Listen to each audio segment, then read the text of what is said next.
Hey everyone, Brendan Snyder here. Got Anthony with me. Good afternoon. Thanks for hosting us here at your store, Sound Exchange. You are welcome. Seemed a little surprised by it. You're like, oh, I didn't know it's a Sound Exchange. Is that where we are? Yeah, that's where I'm, we are. I'm still. We just did a record store day video, and my head is still spinning from it. I know. And That I one can't just see straight. right. It's all a big blur to you, but we're big music collectors. Even you owning the store, part of why you've done this. But we're big music collectors, and I find sometimes there's a love-hate relationship with it, including what we just did, filming the video for Record Store Day. As much as I'm excited about it. I Right? love touching it. I love going through it. But I don't. An interesting comparison. Yeah. So if I play you a song, one of my songs, and then you ask me to do it again, and then again, Right. and then again, and then again, Yeah. you It's- just Some bands don't want to play their hits over and over and over. no. It's any song. Right. That's what it is. Even if I'm writing a song with you, I notice most of the way through, the fourth or fifth time, I'm just playing it twice as fast because I'm like, all right, I wrote it, it's done, I want to Yeah. get through it. I don't want to fucking play this again. Right. Oh.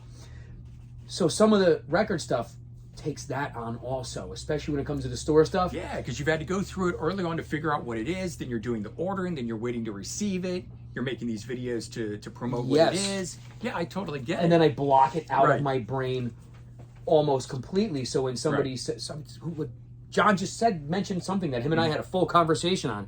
And I said, what record is that? Right. Yeah, so Exactly. So It's- in this video here, I got a series of sort of, they're not questions, they're just things that I find that I both love and then equally hate. And so thought we'd talk about some of these. For me, bands that have a ton of albums, things that you can go and get. And so I love that. Being a music collector is a lot for me to get.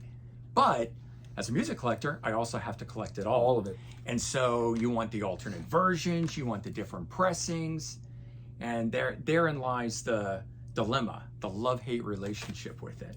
And I know you like to collect a lot of alternate editions. What is it? The Red Hot Chili Peppers put out 12 versions of Stephanie's fault. their previous I had album, nothing to do with that. right? She's like, oh, get them all. So now I'm missing one. I think I'm missing the Which album is this? Spotify yellow and the green. I'm missing two. Unlimited Love. Okay. Out of 17 or 18 versions, I have 16 or... Yeah, I'm missing two. Right. So there you go. Right? Band that you really enjoy, but you had to go and buy all these versions, and it's killing you that you still are missing that one. Or two. Yeah. I didn't think about it, actually, until Brendan just brought it up. Right. Thanks, buddy. No problem. All right. So another one, like, we love to go music shopping. Yes. Hunting for music. Best thing. But it's getting to a point now, because we own so much and we've got so much, sometimes you're walking out with very little or nothing. And so And it there's- almost makes you feel that the experience stunk or Yeah. it was underwhelming just because I didn't walk out with a stack. or a huge score that you were Yeah. expecting. And I have that now. I'm go to a record store. Just went to Princeton Record Exchange. This is nothing on them, but I didn't make any major scores. And I Because spent, we have most of the major stuff we want, Yeah. right? So that makes collecting really shitty.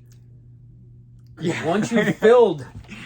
Yeah, once you filled all that up, I'm in here today, and I'm really in the mood for Thin Lizzy, UFO, bands like that. But I own everything, and I'm digging for that last little nugget, and I'm not. And sometimes you can't find it anywhere but online, and that's what really stinks. You And might that's have not to the, go... That's not the same thing. That too is It's not the same thing as would be one of my gripes finding it in a with store. your hands. Yeah. Yes, I do. As much as I want the music, me buying it online is my last resort. So digging in online and finding something that's like, great, okay, but now I gotta wait for it to come. And it's not the same as going through the section and not expecting to see it. And when you see it and you're like, oh my God, is that what I think it is? And you pull it out, that's the feeling that we Yeah. want. And as collectors, we're finding less and less Less of and that. less of that. And then I happen to get lucky a couple times in the last 2 years where I've hit pay dirt. I went Yeah. with John to Princeton Record Exchange one time, and I know it was Was you, it me? $1,200 or $1,300, right? Yeah, yes. That was with you. That was- And I'm like, holy shit! Right. In the no, last you- 2 years I've been to Princeton, I have not struck this much gold. gold. Yeah. And then all in one shot. I had to like drag you out of there. Yes. You're like just every time you went to a new section, you're like, oh look at that, look at that. Yes. Which is great. And Yeah. I was so happy for you to make all those scores, but not every time is that. and the diminishing or disappearing record stores. You know, what was the big one around here? Vinyl. Vintage vinyl. Vintage vinyl. Everyone tells me about it. Unfortunately, I never got to experience it, but it's like these stores are disappearing, less and less places to go, or they're converting. There's ones that, for me, you know, I'm a huge CD fan, and they don't sell CDs. They're Are vinyl they only. converting from Catholicism That's to, let's say, Hinduism? Yeah, that's what I They're feel all like. Buddhists sometimes. now? Right, right. What about when you collect and you're out there and you're in the store and you don't know what to buy, so you just buy other stuff? That's the worst. Yeah, because you walk out. You can't walk out with nothing. Yeah, and I don't care about spending the money, but I want to spend the money on the shit I want. But you get so depressed when you're in the store because there's nothing that you want that you end up spending $100 on stuff that you don't really need, but you're just doing it to fill the void right of then at the moment. Yes, I do it all the time. Yes, I would say, you know, we all probably, this is probably the same as an addiction, right? We probably all suffer from a music addiction. I'm shamed when I do that. Yeah, I know, because if we don't get something, we're depressed. And then I convince myself I love it. Right. I'm gonna love it. Right. Why I'm gonna love it. That you need it, exactly, when you don't. All right, and so like, the other thing being, this is such a passion for us. I mean, so much so that I've got this channel, you've got this store, we talk about it all the time. We're filming on a Monday, so many people stop by today to talk about it. But outside of this, people don't get our passion. No, we're silly talking, to them. Yeah, and sometimes I'm talking to them. It's and just music. Just music. Well, why don't you just stream? You could save so much money. People say that to me all the time. Yeah. And, you know, that's a bummer. That people don't get the love of music. For them, they can spend money, you know, if it's a girlfriend or a wife or whatever. They can spend money on brunch. On shoes. You go out to brunch every Sunday. Stuff. Right. But right. And why don't you just make your own breakfast? And I always argue the same point. You know, people who like to go out every Friday to the bars, drop $100 tab on alcohol. Just drink at home. Right. And instead, we're dropping $100 tabs on music every week.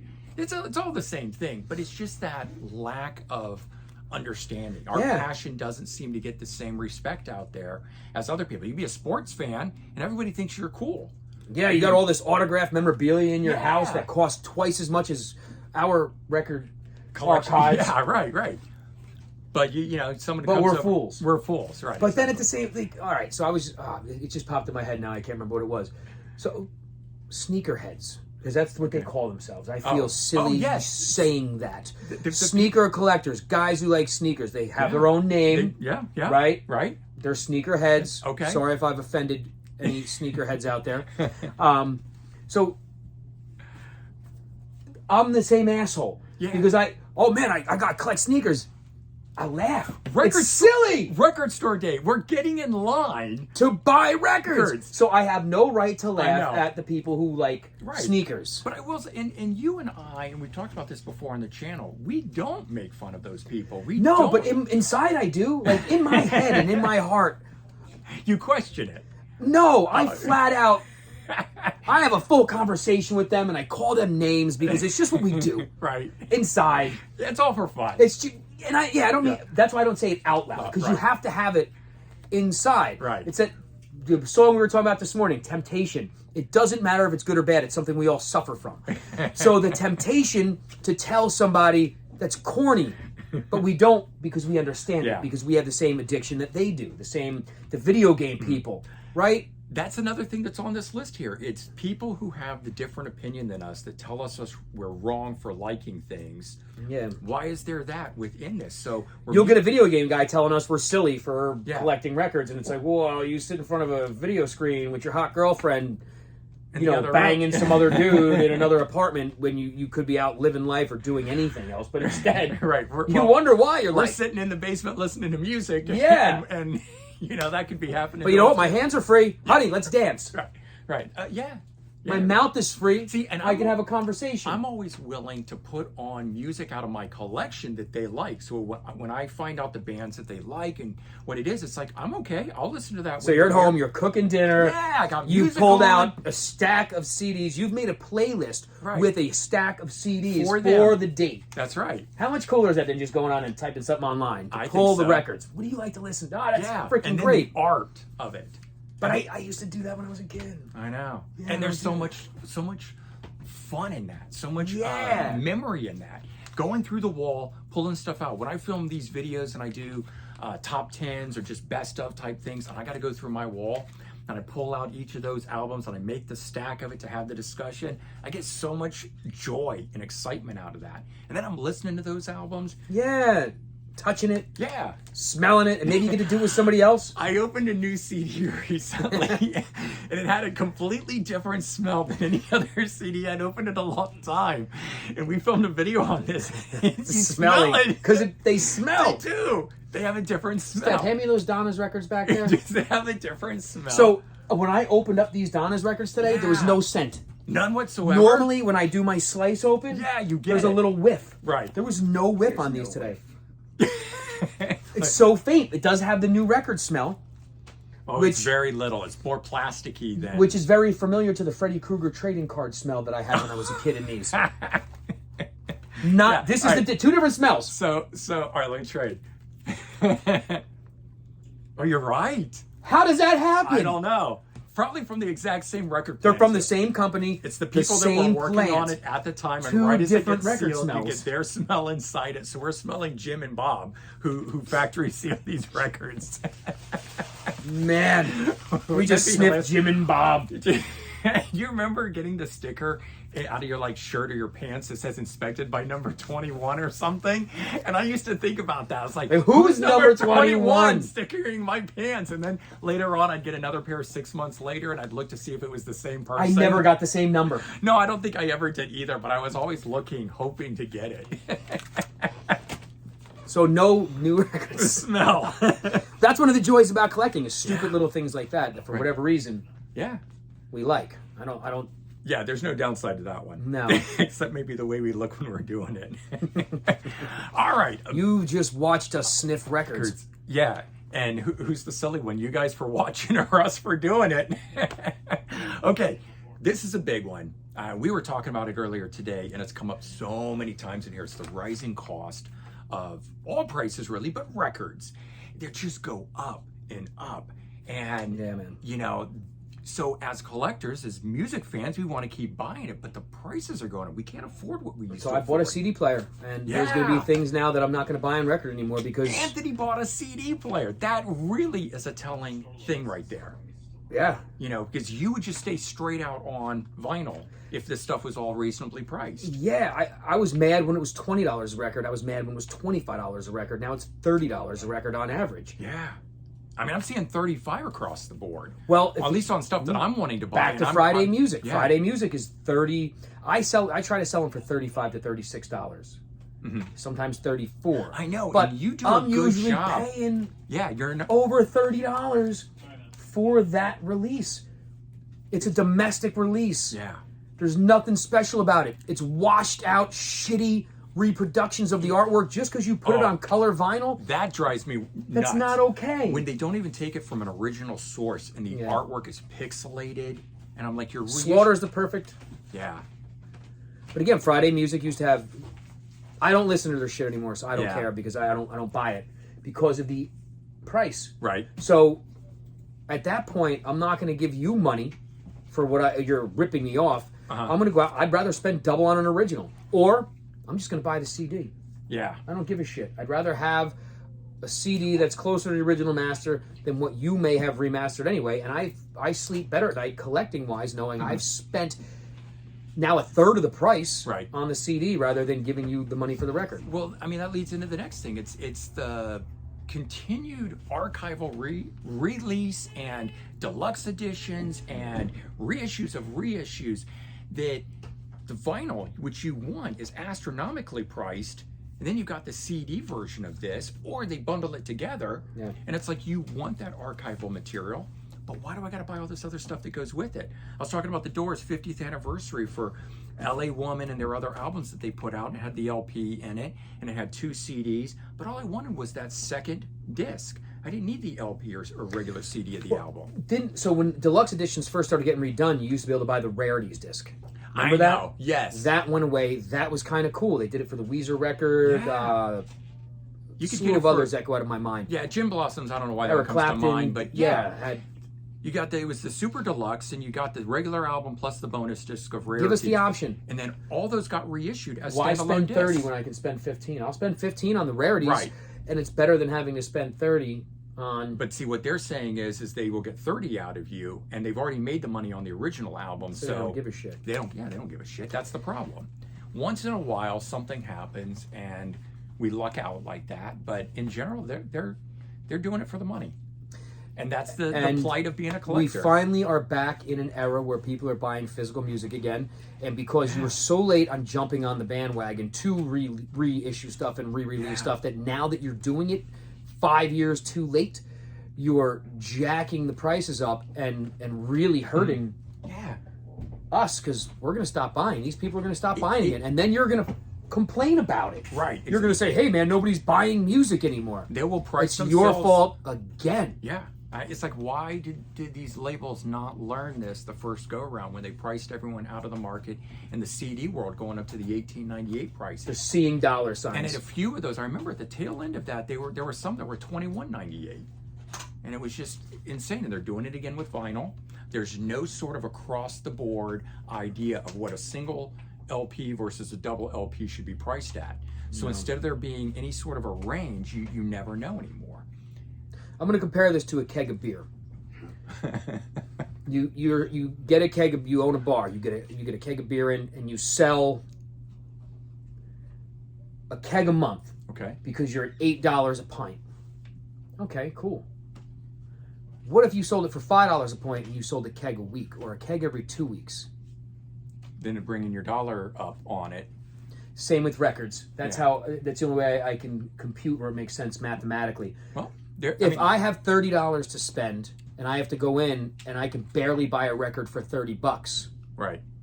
Exactly. Well, you hear it all the time. People who come in here and they have to pick and choose. They want these two albums, but imagine if you were able to buy the two instead of the one. Right. Same. It's pretty much the same profit margin, but I think what they're trying to do is they're trying to make the money off of two in one instead of selling two and making the same money. Correct. Oh, absolutely. And then they're saying, well, we're not making a lot of money. Or if you drop the prices a little bit on this stuff, you'd get more people shelling out for it more often, and thereby the profits would go up. As the shopper, I would usually come home from Vintage Vinyl every Friday night with a stack of stuff because prices were a lot more reasonable. Now, if I were to do that, no way. Yeah. I would come home with half of the stuff because I just twice can't as much. Yeah. Because I can't afford it. Right. More bang for the buck is the way that it should be, man. Yeah. And record companies, just don't care. Right. And it's not people like you, mean store owners. You have a margin from which you order this product, and you can mark it up, X amount. But if you go higher than that, it's not going to sell. And if you go lower than that, you're not making profits. Enough money to pay people and keep the door open, man. Yeah, exactly. So there's this little area in there. And trust me, our area is little. Yeah, yeah. So I mean, again, it's just. Think the guy comes in and he can only buy a $40 record. Right. Because that's the price of some of these fucking things. Yeah. The Soundgarden Super Unknown is $38 now. When I bought this store, I was selling it for $30. Yeah. It's insane. Dude, and that's not me. I'm making less money selling it for $38 than I was selling it for $30. You're making more. There was a more profit margin at that time. Yeah. Because I can't sell it for over $40. Yeah. It's just insane. It is. So the guy's coming in, he can only buy Soundgarden. Now that's one record they're selling instead of two. Or three. If he wanted the whole catalog, he can't afford it. And instead of them buying 3 records, they're buying one. My profit margin is smaller, which means that's less money to keep buying more stuff and keep the doors open. Yeah. Like that's where they're killing us. Yeah. I want you to buy more CDs. Right. And the record collectors want to buy more, but they can't. They can't. Yeah. Exactly. I mean, there's lots of stuff when I go out to the stores and I'm looking at it and I'm saying, well, I don't know if I really want to spend the money on that. right? So I do put stuff back all the time. Of course, I usually come back the next day and buy it anyways. Yep. Because I'm a record collector and I have to have it. And this is what we do with our free money. The world's not revolved around people like us. Yeah. The new market, the new buyers are the video game players, the shoe people. They're the average music fan. The mom that came in today, the family, she came in today just to buy Christmas records. Right. But she won't be back. She won't come no, back. She might never be back. Led Zeppelin albums. Nope. Right. She bought it for right now, this time. Right. She should return around 4th of July and buy a bunch of American bands like Aerosmith and celebrate the 4th of July. And like people should do that. But those are the new collectors, Yeah. which is what I'm sure market research is telling the companies. So they're seeing that and they're thinking we need to maximize those people and jack up the price because they're not going to be back. Yeah. But you're fucking your main source of income is the guys who will always be there buying it. The real music fans. And now we are kind of becoming the people who just can't buy it anymore. Yeah. Yeah, exactly. So, wrapping this up, one last point on this was, bands of our era, the ones we've grown up with, that are either retiring or the band members are actually passing away. But of those bands, they're beginning to disappear. Cool. And to me, that as a music collector is, heartbreaking. It's like the bands that I grew up with, the bands that I love are slowly stopping and not putting out any new material. Doesn't mean I don't have 100 other bands to continue to follow, but they're, the bands we grew up with won't always, they won't always be here. 20, 30 years ago when I started, there was nothing in my mind about, at some point these bands will retire, they're not going to be there, but we're at that point. We had the 50s, 60s, 70s growing up in the 80s and 90s. Yeah. So we had 2 decades behind us of music. Tons of it, which is all now turning 50 or 60. Now the kids don't even have that first 20 years that we had. Right, exactly. Their 50s and 60s is just, what's up, man? How you doing? Their 50s and 60s is non-existent. So their 50s and 60s is they're starting in the 80s. And 90s, right? Right. And most of them will tell you they don't like the music that came after that, so they've got a very small window to actually listen to stuff. Yes. To be interested in. Yeah, so those are kids that don't realize that there's a whole generation that's dying off that we are attached to. Yeah, exactly. And Robbie Krieger and John Densmore, the only 2 doers left. Yeah, I know. And that's heartbreaking. And they won't get together and do anything. And it's like, let's do a tribute show, man. Do something. Record together. I don't know, but don't just sit around. Please don't record together. See, that's something you would be into. Right. And I'm like, nah, man, stop. Yeah. Because now you're just doing it for the sake of... So on Soft Parade, Robbie Krieger added guitar parts to demos that he was out of the studio that day. And so the other 3 recorded, but he never had his parts on there. That's fine. So on the bonus disc, he added... Yeah, bullshit. But I love that. So I know you're not a Beatles fan, but then I assume you don't like the idea of the recent song that they finished off. Did we do a video on this? You We don't want not. a video on this. I would love a video God. on this. Forthcoming. So, all right. So let's wrap this up. I mean, we covered a bunch of points here. I mean, it's my cool. blood's boiling. Yeah, thinking about it. right. Music fans, but there's this plight to it. There's a love-hate relationship with it. There is, yeah. We love to collect. We want to. We make shameful purchases. It's that leaving somebody's house that you shouldn't have slept with the night before. Your tail between you. The walk of shame. It's the walk. That's why I couldn't think. We walk out of the record store with stuff that you didn't want to buy. That's right. You have no emotional connection to it. You did it because you just felt that you had to give yourself the gratification you went in there thinking you would find. Yeah. All right. So I'm guessing you guys have had the walk of shame too. Leave your comments below. Let us know your thoughts, your love-hate aspects of being a music collector. I'm sure there's many more outside of what we just talked about. But thank you guys for watching. And tune in for this Beatles rant that's going to come shortly. See you guys. Thanks, guys.